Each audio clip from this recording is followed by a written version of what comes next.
హైదరాబాద్ దేనికి పోతావనగా? Hitech city చూడటానికి హైదరాబాద్ పోతావు.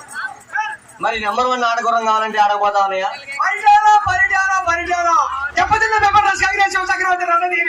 మన రోనక్ దగ్గరికి రావాలి కదా.